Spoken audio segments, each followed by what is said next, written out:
South Africa is one of the most mentally distressed countries in the world. The 2023 Mental State of the World report surveyed over 500,000 respondents across 71 nations in 9 regions. South Africa is in the top 5 mental struggling countries in the world. And the highest mental health struggle is between the ages of 25 to about the ages of 45. The men have got the highest suicide rate. The women have got the highest depression rate. I can quote stats. Does that sound like people who are fine? What has contributed to that? I am not surprised, my dear brothers and sisters. From now on, I won't be a South African. I'm ashamed to call myself a South African. I am a Nigerian. Call me names, I don't care. I don't care anymore. Because these are our people. I am an African. And then end of the day, they will be killed, and then there will be no justice. What for? All I'm asking is a Nigerian government to stand and fight for our people. What about the future, our children? As I'm speaking with you, I left with 2 boys. They have questions. This morning, the 13 years boy said, "Mommy, I'm still scared to go to school. Is it a crime to be Nigerian? Why did they have to kill my father? What have they done? Mommy, am I safe? I feel that I'm no more safe. What kind of country is this? That a human being will be killed and then the suspect will just get a bail and walk freely. Like, seriously, I'm very angry. I'm too aggressive. This morning to my work, I just crack and cry because I still have questions. End of the day, the suspect is freely with his family. What about our children? Who cares about them? So I'm asking a Nigerian embassy to stand and fight for our people. They need to feel safe in this country, not to live like a fear people. All the time when they work, these people, they work for themselves. They never steal. They'll never steal. They're hardworking people. Whatever they earn, they work for it. But our government here in South Africa, they just let people to be killed and they won't even get any justice. But in this one, I swear to God Almighty, I need justice. Taye and Remy are dead. They weren't killed because of drugs. They weren't killed because they insulted the land. They were simply killed because they chose to be responsible people. They fell in love and married South African women. They were killed because they chose to become responsible fathers. Walking down the streets, feeling the breeze, in the sunshine state where dreams come with ease. Palm trees swaying with the ocean in view. This is the place where I always feel brand new. Sipping on a smoothie, chilling by the shore. Got my shades on, feeling like I can't be ignored. Sun-kissed skin, feeling so alive in the soft rap game. I strive to thrive. Waves crashing on the sand as I ride the vibe. Soft rap flowing. I just want you to watch through this video from the beginning through the end. Why are foreigners winning in South Africa while the locals are still struggling? It sounds harsh, but just walk through your nearest township or taxi rank. Spaza shops, foreigners. Hair saloons, foreigners. They come here with nothing. No grants, no government. Just grind. 7 days a week. No excuses. Meanwhile, South Africans say, no, the government must save our lives. What if no one is coming to save us? What if the hunger to win has just faded in our people? This isn't about disrespect. It's just a wake-up call. If someone from outside can come here, survive and succeed, what is stopping us? This is a South African analyzing the foreigners' success in South Africa. They come here with nothing. No grants, no government, just grind and 7 days a week. Thank God that he decided to speak the truth. It is just hustling with not much rest. They don't give excuses to being poor. They don't give excuses to being tired, just like a typical South African. We are talking about a group of people who are goners without government support. And I've also noticed that these South Africans want to keep being children in laziness. And they feel that the foreigners working for themselves in their land and hustling in their land are evidence of their laziness as South Africans. and an evidence that the South Africans that they don't have any excuse to be dependent on government. The start of the revolution. Yes. We are claiming what belongs to us. This is South Africa. This is what 57 where we want our people to work. Given a first priority. If there's a skill, they must do a skill transfer. We've got women that are not working. We've got young people that are not working. It's not just that we are starting. We know what we are starting with this company. We are going further. That's why we are starting. This is the first street. Hallelujah. Now they are allowing. And so they don't need to be told to learn. They don't even want to learn. So they see the foreigners hustling as competitors. And they don't want to be likened to them. They just want to keep being lazy. If you think this country belongs to you because you've got an ID and because you put a cross on a piece of paper and you happen to earn crumbs, every month you collect 370 grant and your child collects 500 and whatever it is today, child grant, and your child gets taught to be a servant in a free school and you get to be injected with all types of pharmaceutical bullshit in a free clinic, you think that should make you a patriot and fight against foreigners and fight for this country and bleed? Or you have a nice job. You're that slave with the gold chains. You're like, nah, I know we're slaves, but I get to sleep in the house. And you know, I know your chains are made of copper. Nigga, I got gold chains, homie. My chains are made of gold. Still a chain, homie. You're swimming in debt. You're one salary away from your house being repossessed. One salary away from your car being repossessed. One salary away from your children being kicked out of their private school. Your medical aid being cancelled. Your fancy little life being taken away from you. You are a slave to the same system. And Rupert doesn't care about medical aid. He owns Mediclinic. Adrian Gore doesn't care about medical aid. He owns Discovery. These guys can go anywhere they want and do whatever they want. These are the people that actually are the real players in this country. The rest of us are just, like I said, tenants and residents in a complex that is not even our own. At the end of the day, this country does not belong to us. It belongs to big business. And the government, it's just a governance system. It's security guards on behalf of big business. And their other job as security guards is to run a little charity foundation on the side, an orphanage, what we call social welfare, for the poorest majority. Here's a free grant. Here's free schooling. Here's free healthcare. Here's a free little house so that you don't make too much noise. Because it's cheaper to give you this than to give you a decent job. It's cheaper to give you this than to give you access to real land and real skills. It's cheaper to give you this as an insurance for the rich than for you to actually be a real participant in the economy. I love the fact that there are South Africans that still have conscience and they have common sense.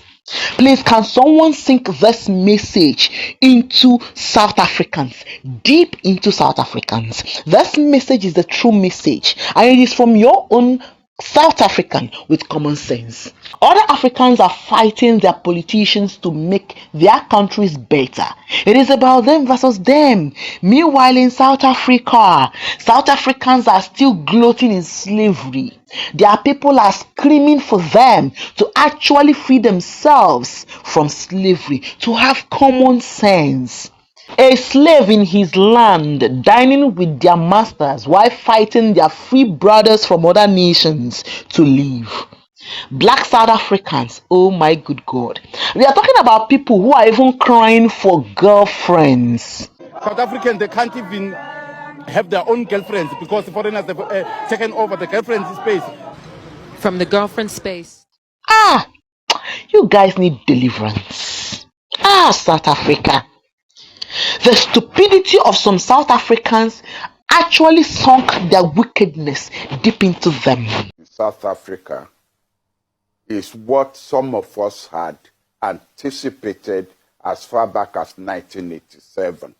I was the minister at that time. I warned Nigerians that the anti-apartheid struggle was basically over, and Nigeria will have to redefine its foreign policy and know that there are going to be competitors for its status.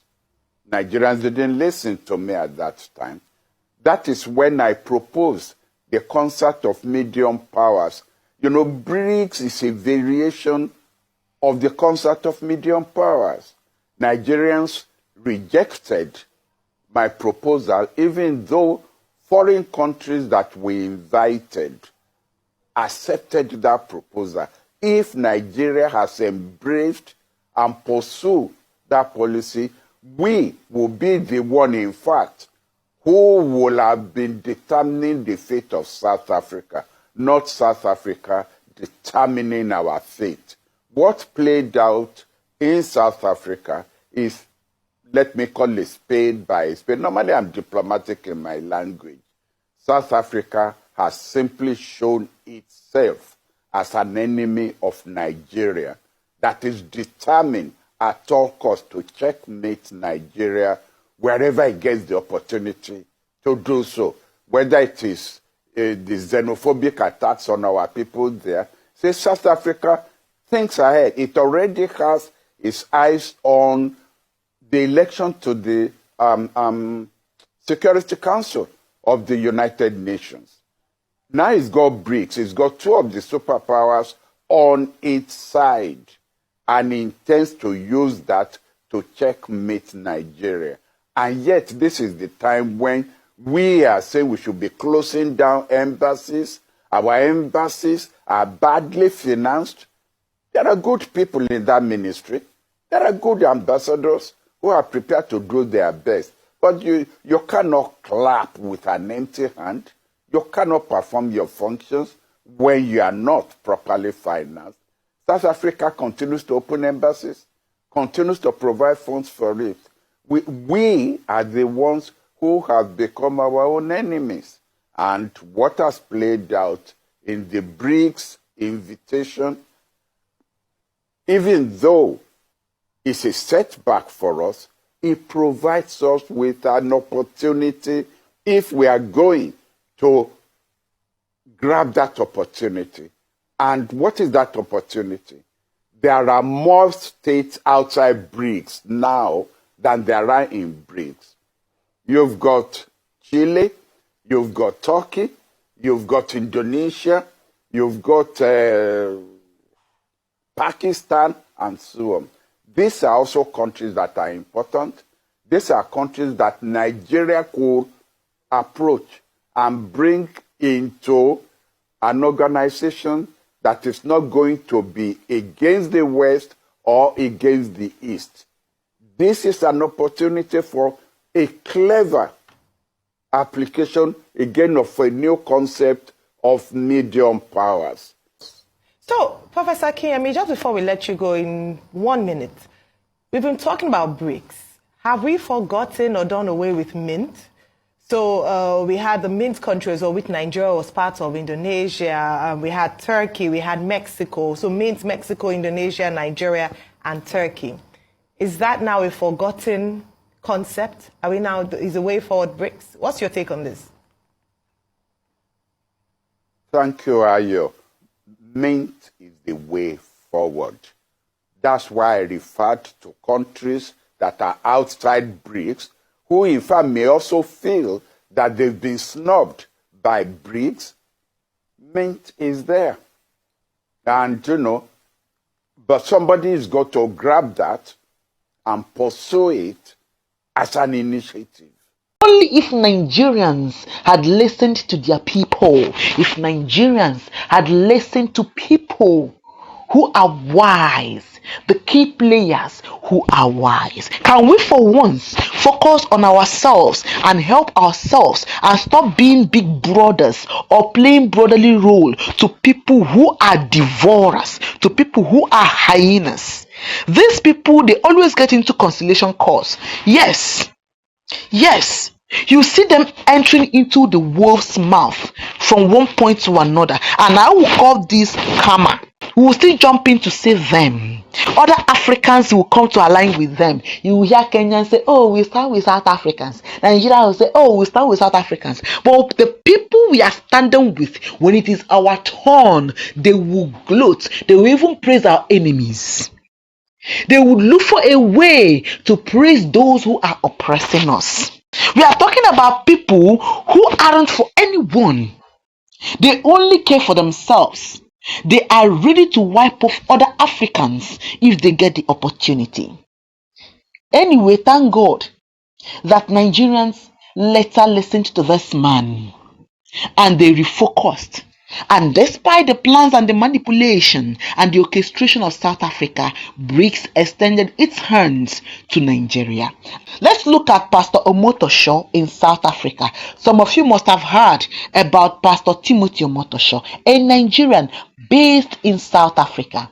8 years ago, he was accused of raping a woman. That's all. No evidence of rape, no witness.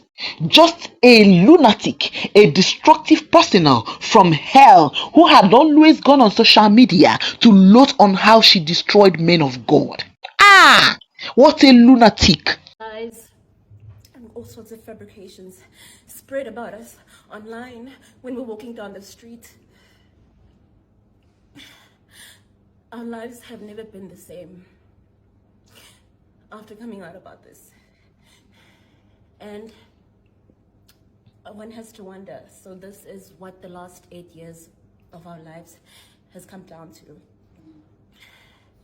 The main concern wasn't even the knowing of what he did to us. It's knowing that he's not going to stop. He's going to continue doing this to other women and other girls. And that's what we wanted to stop. That's what we wanted to prevent. And on a normal day, her words should hold no water. But of course, the pastor is a Nigerian. He was jailed for 8 years without trial, and within these 8 years, South Africans did their best to frustrate the man's case, simply because they knew they've got nothing on him, and their government bowed to their pressure. Their government bowed to their people's pressure. See, they are politicians. Know what they are doing. They use foreigners and Nigerians as scapegoats to win the heart of their people during campaign. They think they are smart. It was later discovered that Pastor Timothy Omotoso was set up by some South African pastors, and later, some weeks ago, he was found innocent and released. Because why did they release him? Because the video of the lunatic or the mad woman who accused him of raping her went viral on the internet, where she praised herself for being an agent of darkness who destroys men of God. So it became apparent that the man was held for nothing. So he was released. In my view, the explanations of the accused are improbable, and I don't subjectively believe them. However, due to the uncertainty of the actions of the state and the lack of proper cross-examination, I cannot find that the accused version are so improbable that they cannot reasonably possibly be true. The accused bore no onus to convince the court of their innocence. I am of the view, in the light of all the circumstances of the case, that the state has not proved its case beyond reasonable doubt. Yes. Quiet, please. The accused are found not guilty and are discharged on all the charges. The court will adjourn. Nigeria is our land, our only land. God bless Nigeria. You always say you believe in yourself as a Nigerian. We are beautiful people with good hearts. God bless our nation, Qinspride is proud of our land.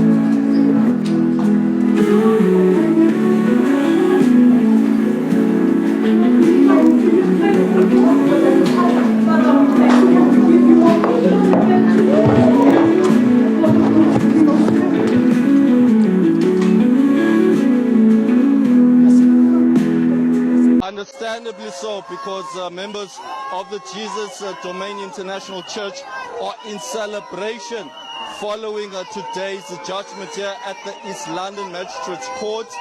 They've been waiting with bated breath, of course, to hear this judgment. But as you can hear in the background, of course, they are people who don't usually get us to speak to them.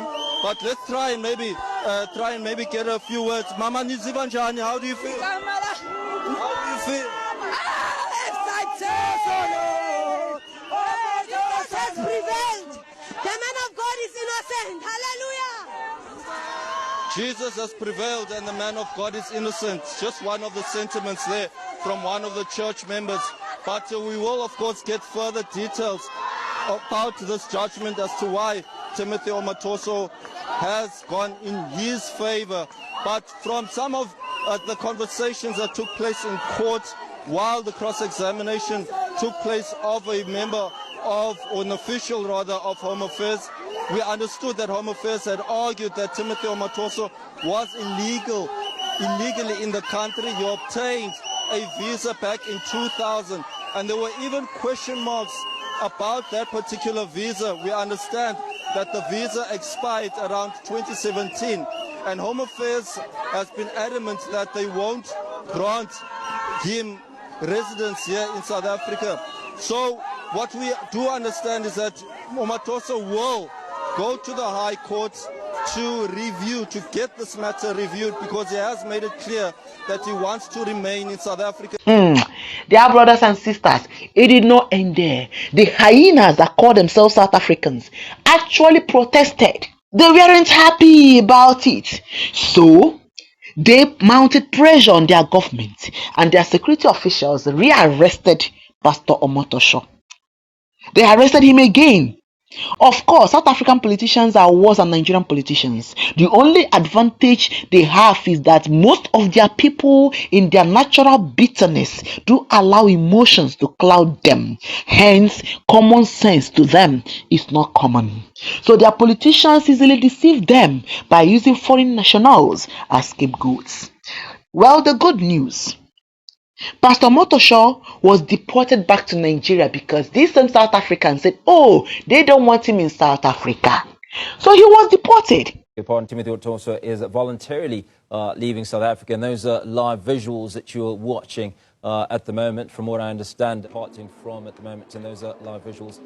Seems to be in conversation with immigration or officials, some government officials, may I say. Now, you will know that he was recently acquitted on 32 rape and human trafficking charges after the High Court in Quebec found that the state failed to present a compelling case. He's already spent 8 years in a prison. Now, his acquittal has sparked outrage across the country. But currently in Nigeria, but these South Africans came back again, asking him to come back to South Africa so that they will restart his case. I think you guys are lunatics. Something is wrong with these people. Maybe it is high time we started boycotting South African businesses in Nigeria. The export of goods from South Africa to Nigeria was within $500 million. Meanwhile, just within 1 year, Nigeria exports more than 2 billion worth of products to South Africa. So did you see that they are relying heavily on Nigeria for some things? Nigerian big boys are not even interested in doing business in South Africa. I'm talking about the big boys, the investors. So if you think that the market or the roadside hustler who is a Nigerian in South Africa is a big baller, my dear, you are joking. Yes, they are contributing to your economy. However, I'm talking about the big boys, the real investors. They are not interested. Those are invested in South Africa. We are literally enticed to invest. What are they going to gain from South Africa? It was just companies like Access Bank that just entered South Africa and acquired your major bank, Grow Bank, for $60 million in 2021. Paystack, which is a fintech company, entered South Africa. Then our airline APs entered South Africa. Dangote came. Only about 6 investors from Nigeria invested over $142 million in South Africa. Many refuse to go there. What are they going there for? Meanwhile, your big ballers ran to Nigeria. Imagine waking up one morning to lose 200 million customers. Most of you think that if Nigerians should retaliate, that they will be retaliating verbally or on TikTok. Some of you think that this game is about TikTok and YouTube or Facebook or Twitter. Nigeria is the market of your big boys from South Africa. You guys should better be wise. I'm talking about Eskom, MultiChoice, Standard, NASPAS, MTN. Imagine MTN waking up one morning and they lose millions, hundreds of millions of African subscribers. You guys are just few within 60 million. These big ballers will lose. They are enjoying themselves in other parts of Africa. They are enjoying themselves in Nigeria. Meanwhile, you people in South Africa are making life a living hell for other foreigners that entered your land. What a shame, wicked people.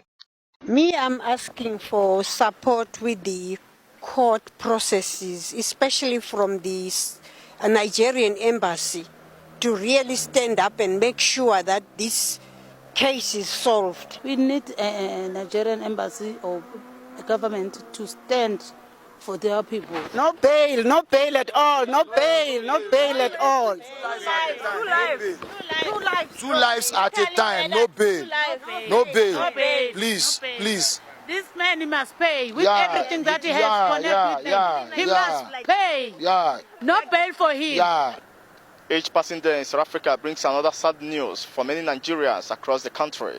The recent incident involving Mr. Taye Raji and his brother, who were shot and unalived near their business stand in Arcadia, Pretoria, South Africa, has sparked outrage among Nigerians as several South Africans condemns the act. We are all Africa. Black people, we are all Africa. We live the same. Stop killing our brothers in South Africa. Nigerian embassy, they must intervene. They must go to court. They must fight this thing with us. I'm Omotoso Yvonne Bubu. We really need justice upon this thing. Because of the person who killed them have killed them brutal. You can't kill one person with 5 bullets, one person with 4 bullets. It was his aim to kill them. So the court must give us justice, please. No bail. We don't want bail. They die here. They were having a table here, selling here at night. So they die brutal just for selling. We want justice, please. This thing of killing foreign, we are tired of it, guys. We are all Africans as we are now. Please, we are Africans. Let's have justice. Many gathered around Arcadia in Pretoria to seek justice after a court session at Qinspride prison court, highlighting the growing concern about the treatment of Nigerians in South Africa. South African women, including those who are married to Nigerians, cries out. Yesterday they killed one Nigerian. That side is driving Uber. He's driving Uber. They took his scooter. He's a foreigner. It's sad because we already have kids with them and we love them, and nobody can never choose for you who to marry. You marry whenever you want to marry. Nobody will never choose for you. It's your choice. Viva! We are tired because of even our husbands are driving scooters. They're doing Uber Eats. They will rob them. They will kill them. What is that? They're hustling. They are not selling drugs. It's not everybody that is selling drugs in South Africa. Viva. It's not. Even some South Africans are selling drugs. But we are tired because we are dating them. How are we going to support our kids? How are we going to support our kids? We are tired.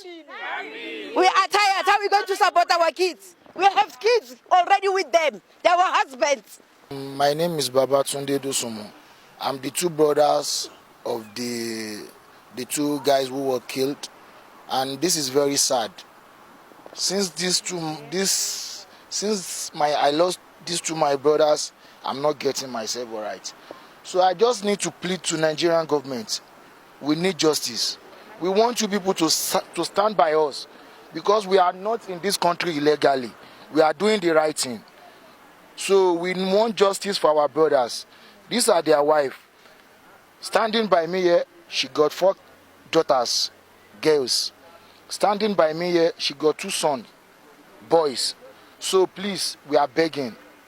Dear home, here in South Africa, we need justice. Please, justice for Taiwo Raji and justice for Yemi. From now on, I won't be a South African. I'm ashamed to call myself a South African. They need to feel safe in this country. Not to live like a fear people. All the time when they walk, these people, they work for themselves. They never steal. They'll never steal.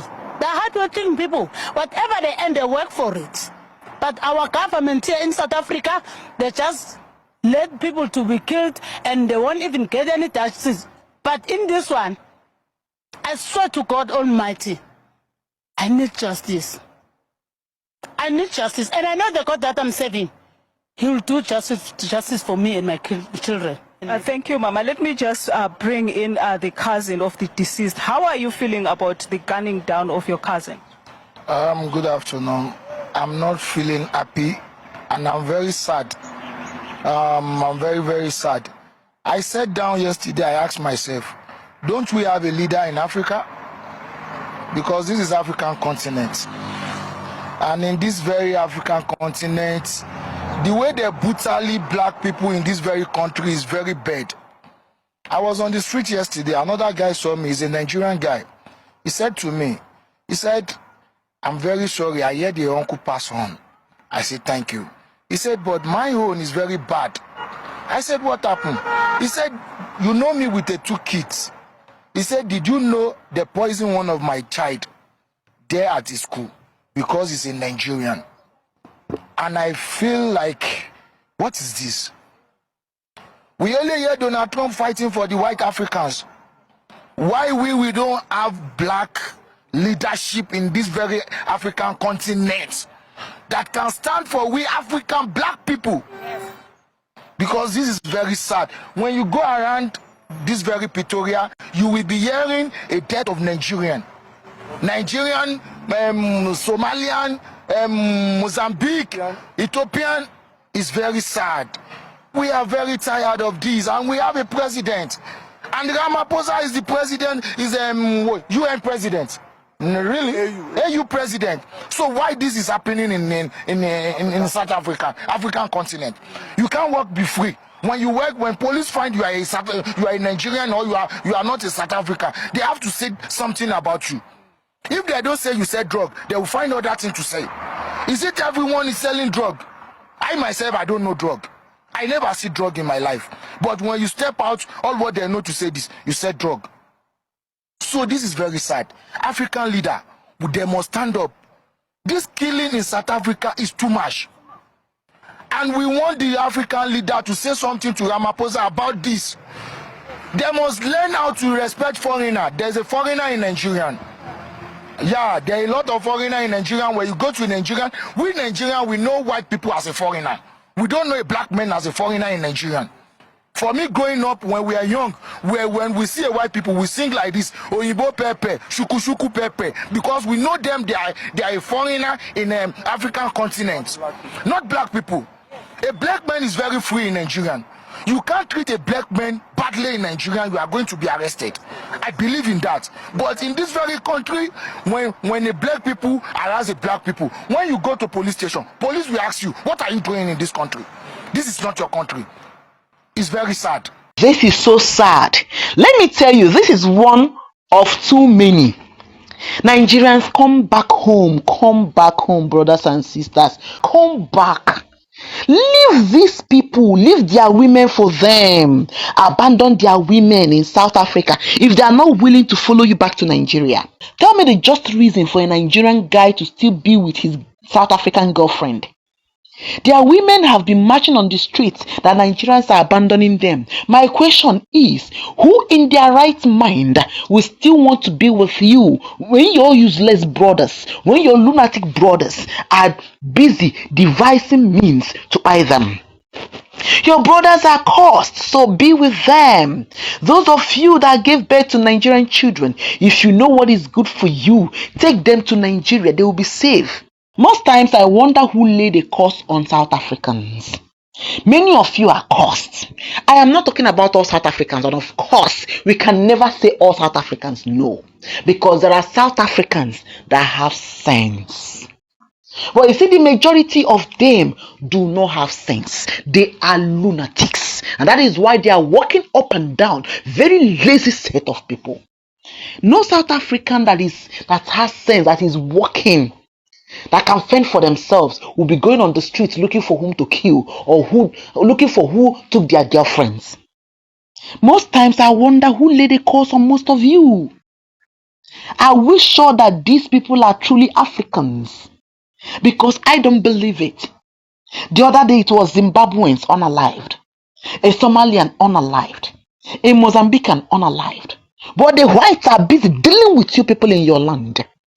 South Africa says it's sending troops to Johannesburg after a series of anti-immigrant attacks. At least 7 people have been killed in the violence against foreigners in the past 2 weeks. It's prompted hundreds of Zimbabweans living in South Africa to return home. Omotoso spoke to some who are trying to move back. The journey from South Africa to Zimbabwe took about 24 hours by bus, and now the families are finally here at Beitbridge border post in Zimbabwe, and they're in this camp set up by government and aid agencies. Here they got basic necessities, but they're waiting for the next way forward, how to get their respective homes in other parts of the country. And go online and see South Africans enjoying themselves in Nigeria. Go on TikTok and see them display. We won't trouble you. We won't kill your people because we are not cursed like you. What is happening in South Africa, if you ask me, is a plague. These people are sick and they are spiritually infected. Africans, beware of South Africans. It is bad enough that we don't have leaders in Africa. All these politicians are the same. Kenyans, Nigerians, Ethiopians, Somalians, Zimbabweans, Malawians, Namibians. They are being unalived in South Africa. Before, they targeted Nigerians. Many Nigerians left. Now, their infection has gone to all Africans. Now, this is it. Tomorrow, the South African women will remarry and move on. The children that you have will grow to become vagabonds or street children without parental care. And you have lost your life. To me, if you ask me, I would say it is not worth it. None of this is worth the stay in that God-forsaken country. Stay there at your own risk. Walking down the streets, feeling the breeze. In the sunshine state where dreams come with ease. Palm trees swaying with the ocean in view. This is the place where I always feel brand new. Sipping on a smoothie, chilling by the shore. Got my shades on, feeling like I can't be ignored. Sun-kissed skin, feeling so alive in the soft rap game. I strive to thrive. Waves crashing on the sand as I ride the vibe. Soft rap flowing, let the rhythm collide. I'm the king of this groove with the catchy hook. Got the ladies moving and the fellas shook.